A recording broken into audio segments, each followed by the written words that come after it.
Something that happened to me years ago. I had a big boat, 22-footer that I had on the Hudson. And so one day I had the family out, and my wife's sister and her family, 2 kids.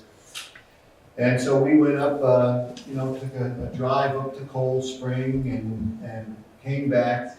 And as we're coming back into the Peekskill Harbor, there's a point where you have to turn around to the right, and there's all rocks on the shoreline. And so we were close on the right side, and my boat stalled. And it was, I guess it was kind of a stormy day. It wasn't raining or anything like that. It was nice out, but the tide was going out. And anybody that's ever been on the river, when the tide is going out and it's full high tide, the current is incredibly strong. And so the boat stalled. We were there. We were about 100 feet from the shoreline, packed with rocks. And my boat started going toward the rocks. That's the way the current was taking it. And I'm trying to be calm, but inside I'm panicking. And I don't know what to do. I don't know what to do because of how strong the current was. So I threw out the anchor. And it held. It held. It must have gotten lodged in a rock, and then I was trying as hard as I could because somebody else came. That's the nice thing about the river. People are usually pretty good about helping you out, and so somebody came around and I said, stalled. They said, let me tow you to the nearest place. I said, great. And so I'm in the back, in the front, trying to pull up the anchor. And I'm using all my strength, and I cannot pull up the anchor. I couldn't. I didn't know what to do. And finally, after the other boat had us hooked up, I cut the anchor, left it there. And so in that last song, I wasn't planning this, but in that last song, I'm holding on to you. I couldn't help but to think my anchor was holding on to me. And sometimes we get in situations or things in life where we're like, I don't know, I have strength to hold on. And what a great thought, our anchor has us. And I think that is what the guy I'm going to talk about today understood. That God is my God, and he's going to hold on to me, and therefore I'm going to hold on to him. It's from Joshua chapter 14, verses 1 to 15, a guy named Caleb. Now, I and my wife, and I've told you this before, we were very specific about naming our kids. And for whatever reason, it was very important to me. And yes, it ended up always being a biblical name, I guess because I knew what they meant. And my prayer was that it would become a part of who they were. And it's been pretty amazing to me to see how they've grown into some of those characteristics. My son Joshua has a middle name, Cale. That's a derivative of Caleb. And I named him Joshua Cale because of Joshua and Caleb, and partly because of this passage that we're going to look at today and the example of both of those men. And it's interesting, Joshua means Jehovah saves. Amen. God is my salvation. And Cale means confident, brave, strong.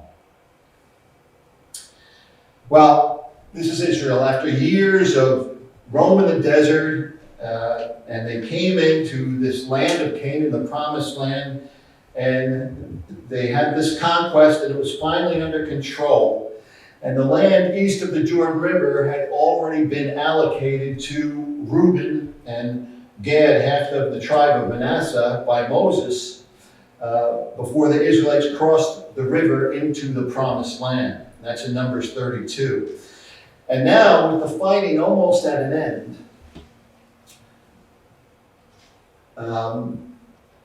once the area east of the Jordan was distributed, the work of dividing up the promised land between the remaining tribes had to be done. And so according to the verses 1 and 2 of chapter 14, the inheritance was assigned by casting lots by the priest.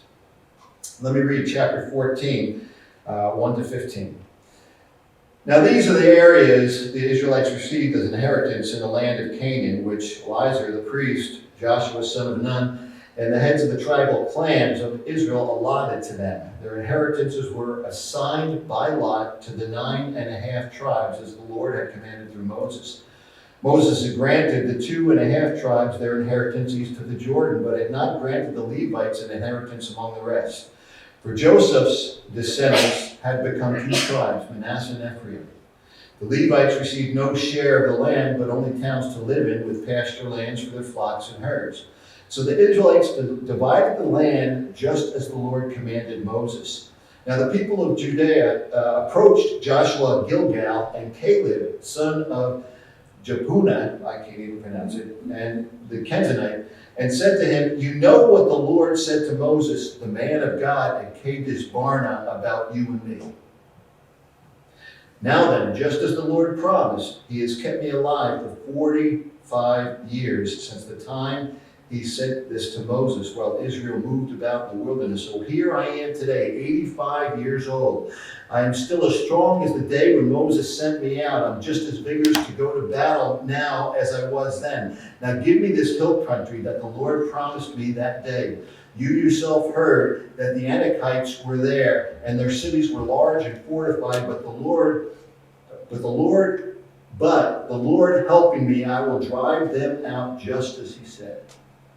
Then Joshua blessed Caleb, son of Jephunneh, and gave him Hebron as his inheritance. So Hebron has belonged to Caleb, son of Jephunneh, the Kenizzite, ever since, because he had followed the Lord of God wholeheartedly. Hebron used to be called Kiriath Arba, after Arba, who was the greatest man among the Anakites. Then the land had rest from war. In almost every family, there are horror stories and horrific fights resulting from the reading of wills and the dividing of inheritance. I'm sure some of you have experienced that, seen it. And God, I'm so thankful, God has blessed me with an amazing family.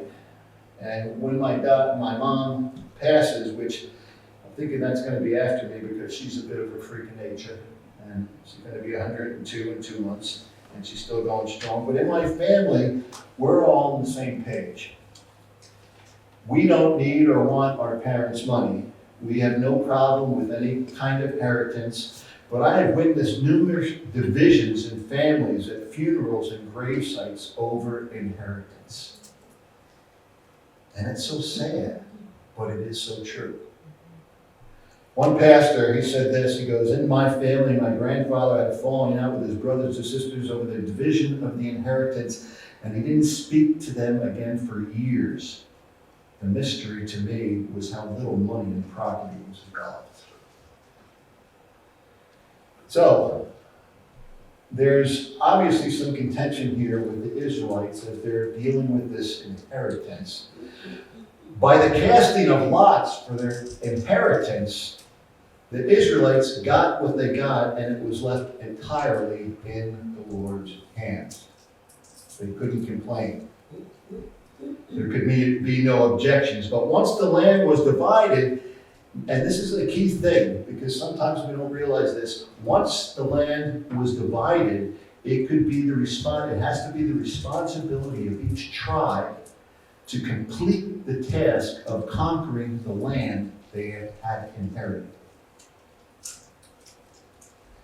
Now, in my opinion, both Joshua and the lesser-known Caleb were both great men, both leaders, and both were not concerned about being the popular one, but being true to God. Neither of them minded being second. And there are many qualities we could bring out about both of them, but time is limited, so I'm going to bring out 3 qualities that God honors drawn from the life of Caleb. And the first thing is God honors Caleb's obedience. According to verse 6, apparently before the leadership had actually begun the process of allotting the land to the tribes, Caleb approached Joshua at Gilgal to remind him of the promise he got from God.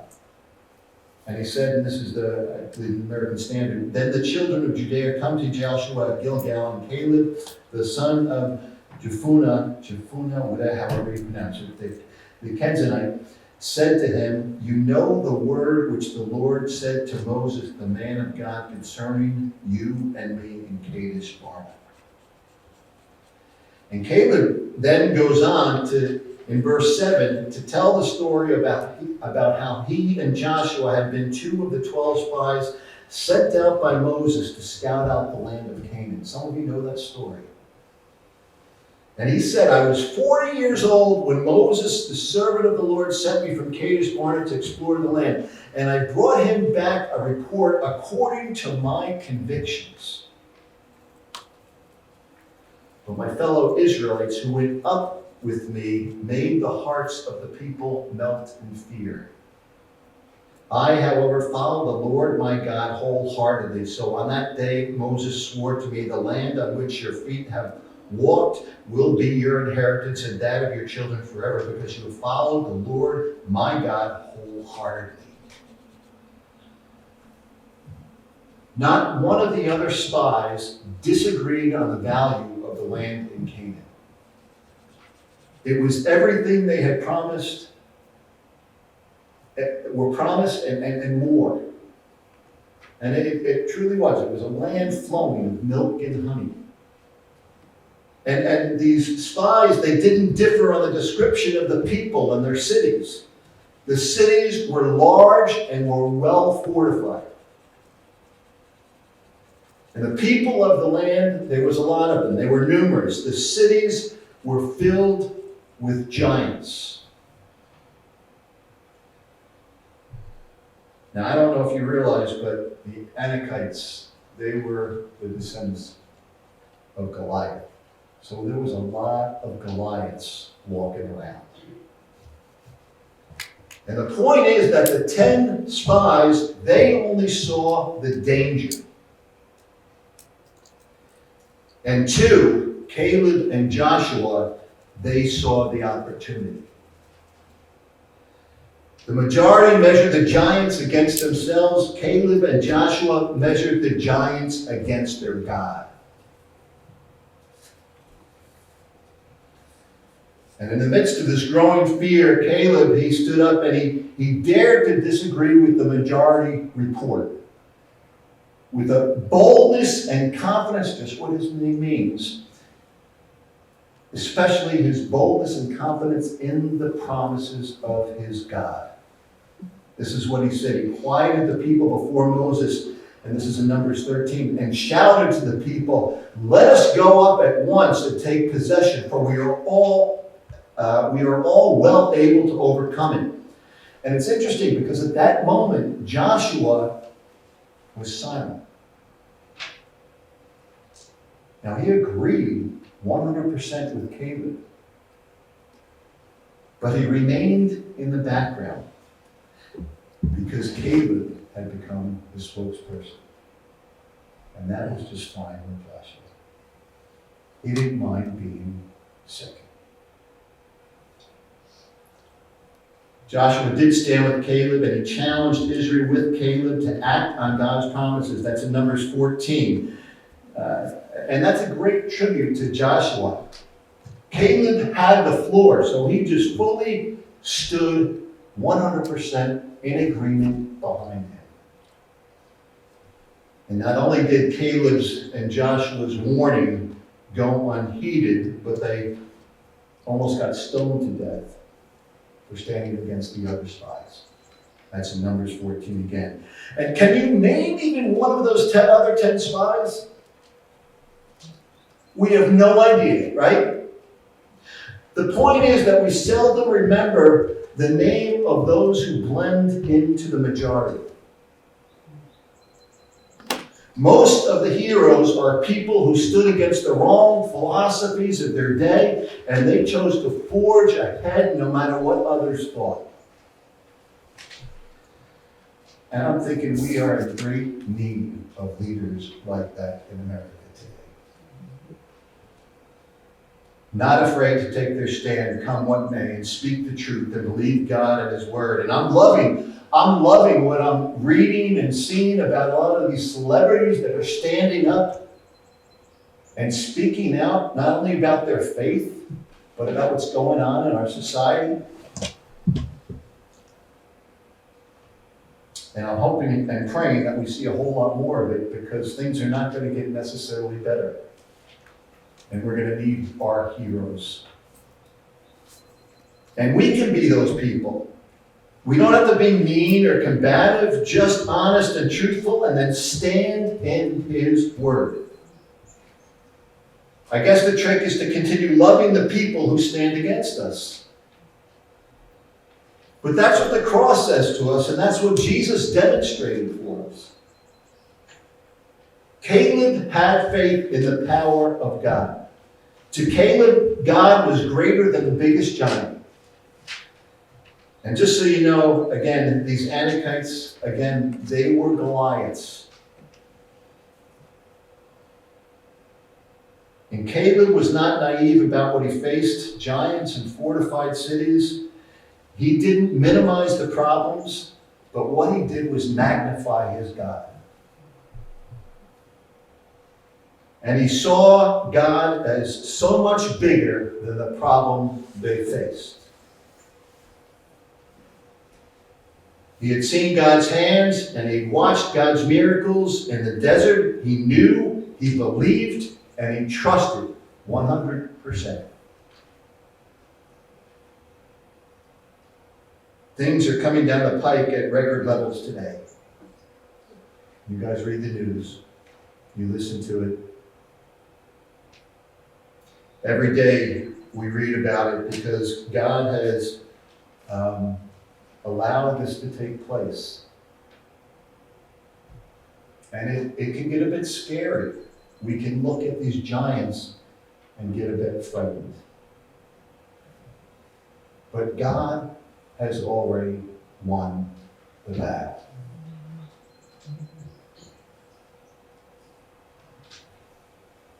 When Jesus said, "It is finished," it meant that our debt was paid in full. It also meant that our time in jail was done and served and over. And it was a military term as well. And it meant that the battle has been won. So, Caleb was obedient to the word of God. God said, "Go in and take it." All right, we go in and take it. And it's interesting that Caleb did go in and take it. He's one of the only ones that did. We go in the power of God. That was his motto. And that's what he stood in. So God honored his obedience. Second, God honors Caleb's faithfulness. I think it's a hard thing for a lot of us to be faithful, to stand tall when we're not necessarily in a prominent position. It's easy to just blend in with the crowd. And this, of course, is it's a natural tendency that we have. We kind of just blend in, go with the flow, and even at times when we don't agree with it. But I think the true test of our commitment to Christ is how well we function when we have to operate behind the scenes. And sometimes in doing so, we don't get any credit at all. But we make it possible for someone else to get credit and stand in the spotlight. How do we respond to that? In verse 10, we find Caleb saying, "And now, behold, the Lord has kept me alive, as he said, these 45 years, ever since the Lord spoke this word to Moses while Israel wandered in the wilderness." For 45 years, the promise Moses had made to him is now coming forth. that he would inherit the land that he had spied.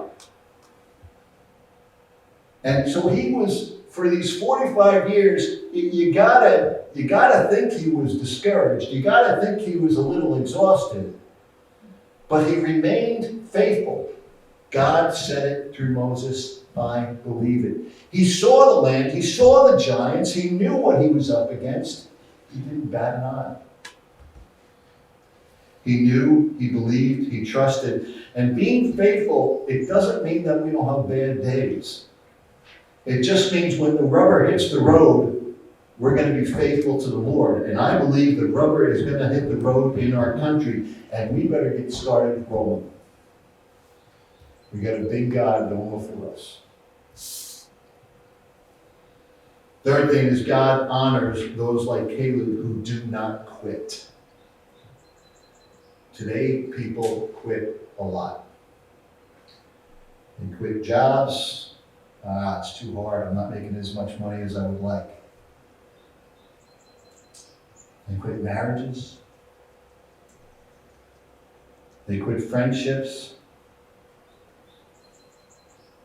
And the motto is more, Caleb didn't think like that. He thought, I will not quit. And this is what he said. And now, here I am, 85 years old, and yet I am as strong as the day, as on that day that Moses sent me. Just as my strength was then, so now my strength for war is going to be, both on the going out and the coming in. Now, therefore, give me this mountain of which the Lord spoke in that day. For you heard it in the day how the Anakim were there, and the cities were great and fortified. It may be that the Lord will be with me, and I should be able to drive them out, as the Lord said. It's interesting to compare Caleb's attitude toward his inheritance to the attitude of the other tribes toward their inheritance. What a difference in their expectations. Caleb expected the promise to be fulfilled and that he would receive this inheritance. He had no doubts. The 7 tribes were indifferent about their inheritance. Evidently, they didn't even care if they received that inheritance at this particular point. They were exhausted after these 7 years of fighting in this trying to conquest Canaan. And apparently, they were willing to continue and be nomads. Caleb never flinched. God said it, I believe it, and that settles it. Now notice with me some of the obstacles that Caleb would have had to overcome to take that mountain for God. The first obstacle of claiming his mountain was the obstacle of friends. You remember way back in Caleb's experience, he had to stand alone, not only outvoted by his peers, his brothers, but ridiculed by the rest of the people. Except Joshua, who stood behind him and was 100% behind him. Surprisingly, some friends, even the ones who claim to be Christians, can often stand in the way of our spiritual progress. They give us bad advice. They discourage us with their words sometimes. They might even encourage us to take the wrong path. And true biblical friends always encourage us to do what is right, encourage us to follow and trust the Lord. And they might say hard things to us, but often it's followed by, how can I help? But sometimes, as Caleb and Joshua experienced, some friends are the very ones who will turn against us, especially when the going gets tough. I've experienced that. I'm sure many of you have as well. And let's be honest, it knocks the wind out of you. It takes you by surprise, and it can discourage you. Caleb thought these guys were his friends, on his side, on God's side, and suddenly he was standing alone with only Joshua. And we need to pray for our friends. Be willing to help them when we can. Speak the truth and be willing to throw in our help with whatever it is. So what I'm saying is we need to be their friend, a biblical friend, even though they might not be one to us. And that can be hard to do. And sure, sometimes they leave you in the dust and they go and talk bad about you to others. And when that happens, we can still pray for them. We can still fight for them. There are times when we're going to have to limit our time with certain friends because of their influence over us, and it's not that good. But we can still pray for them. We can still love them. But as Caleb did, he stood up for God, regardless of what his friends thought. That was his first obstacle. The second is the obstacle of prejudice. It may surprise you to find out that Caleb was not a Jew. He was, according to verse 1, he was a Kenizzite. And that means he was a Gentile. And perhaps there were those who looked down on him because of his race. I suspect there probably were. But Caleb did not let that deter him from following the Lord wholeheartedly. Prejudice dies hard, if at all, and it's so subtle. There is something deeply demeaning about judging people on the basis of their ethnic background or the color of their skin. I didn't grow up in a home like that, so I find it hard to understand. I remember hearing the story of a woman whose car broke down on the highway. Busy highway, and suddenly a pickup truck stopped behind her, put on his hazards. And she said the man got out and he had tattoos all over. He had long hair and she was petrified. So she rolled the window down about an inch. And he said, "What's the problem?" Because she said, "The car won't start." It was pop the hood. She popped the hood. He looked, went back to his truck, got some utensils, went back, fixed it. He said, "Start the car." She started the car. He slammed the hood and he walked back up to her window, still open an inch. And he said, "You're going to be okay now." And then he added, "Never judge a book by its cover." And he just left. I remember hearing that story and I said, "I wonder if he was an angel." Caleb was born a Gentile and an outcast, but he became a child of the promises of God. According to Hebrew customs, if you joined Israel, you were adopted into its tribes, and your name was added into the genealogy. And we too are born outside the family of God. When we accepted Christ, we too were adopted and have been adopted into the family of God. That's why Paul says in Romans 8, "For you did not receive the spirit of bondage again to fear, but you received the spirit of adoption, by whom we cry out, Abba, Father." The Spirit himself bears witness with our spirit that we are children of God. The third obstacle that Caleb had to deal with is the obstacle of age. At age 85, Caleb is still not ready to quit. And, it's amazing. Even at age 85, he's not lost his enthusiasm for the Lord, his faith in God's power, and his boast was not idle. I don't think age is any barrier to doing God's will. God keeps his people alive as long as they need to be in order to fulfill what he has planned for them.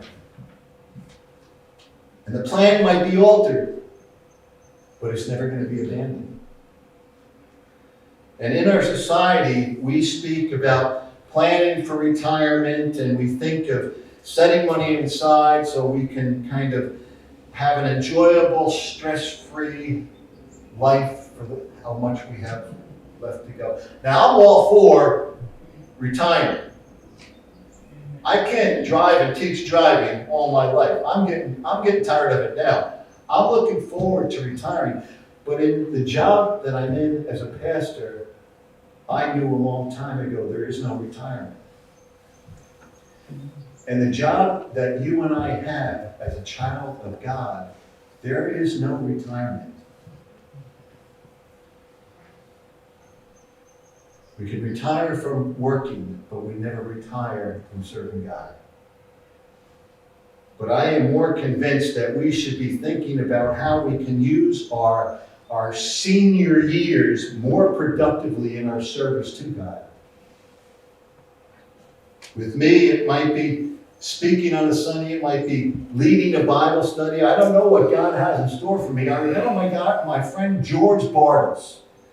He was about 85, and he was such an example to me. When I met him, again, he was in his probably early 80s. And George came up to me when I was the new pastor at the church, and he said, I have the ministry of encouragement. I went, okay. He was very confident about it. And he took it very, very serious. And at the time, my wife Margaret would sing solos from time to time in the church. And every time she sang a solo, it was a bouquet of flowers that came delivered from George Bartles. Thank you for singing. It was beautiful. George did it not just with her, he did it with everyone. You did something that he noticed, he immediately was sending you a note, sending you flowers, sending you something, letting you know he saw, he appreciated good service to the Lord. Dr. Paul Brand is a well-known doctor and author. He was raised in India, and his parents were missionaries there. And in his book, In His Image, he writes about his mother, and he writes that when his mother was 75 years old, she was still walking miles every day, visiting villages in the southern part of India, teaching people about Jesus. And one day at 75, she was traveling alone, and she fell and broke her hip. And he said that after 2 days of just lying there in pain, some workers found her and put her on a makeshift cot and loaded her up in their Jeep and drove 150 miles over deep rutted roads to find a doctor who could set the broken bones. With a very bumpy ride, it damaged her more. So badly that her hip could never be completely healed. And he says, I watched as she took 2 bamboo crutches that she made herself and moved from one place to the other with her feet just dragging behind her because she had lost all feeling in them. And he said, at age 75 with a broken hip, unable to stand on her own 2 legs, I thought that I made a pretty intelligent suggestion. I suggested that she retire. And he said, she turned around and looked at me and said, what value is that? If we try to preserve this body just a few more years, and it is not being used for God, of what value is that? So she kept on working. He said she kept on riding her donkey to the villages until she was 93 years old. And she continued to tell people about Jesus Christ until she died at 95. Age is not the barrier, we make it a barrier. The final obstacle is the obstacle of the enemy. We need to see that just because God has made a promise to Caleb, it doesn't mean that he could just sit and make and watch it happen. Caleb asked for this hill country surrounding Hebron, land that had to yet be conquered and still inhabited by some of the strongest people in Canaan. It blows me away that Caleb knew the giants were there. He knew the fortified city, and yet that's exactly what he asked Moses for. He suggested the very location that put the fear into the hearts of the other spies. He said, that's what I want. And then Caleb says, it may be that the Lord will be with me and I will be able to drive them out as the Lord said. And he's expressing humility there, not doubt. I think too often the enemy, Satan, he puts doubts in our heart and we look at the mountains. We look at the giants. We look at ourselves and we think, I can't do this. Caleb never seemed to think like that because his God was just way too big. Now Joshua responds by granting Caleb the request in verse 13, and Joshua blessed him and gave Hebron to Caleb. And I like the way one author kind of describes this conversation.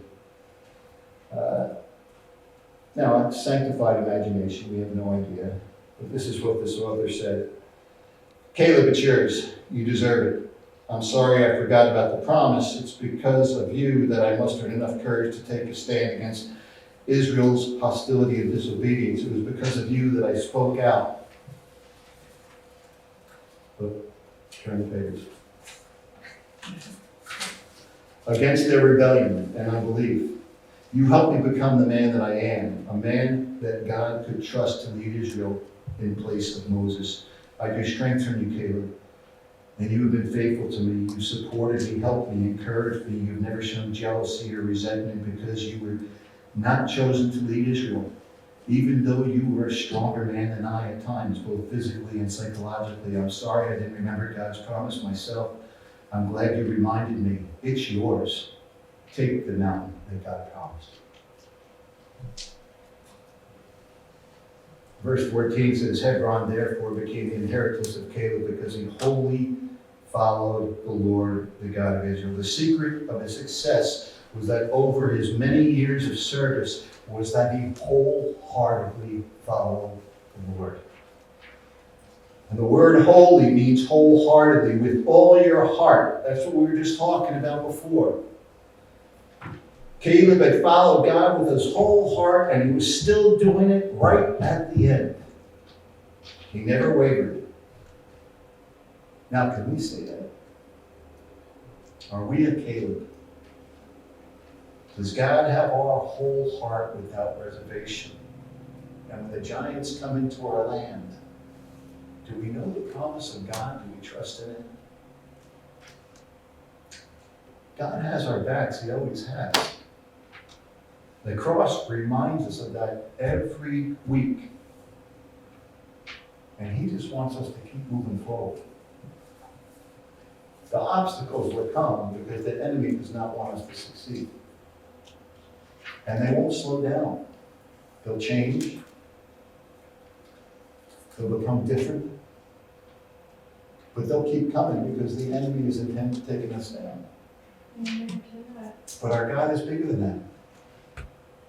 So we have to take our stand and not back down like a Caleb. And share communion.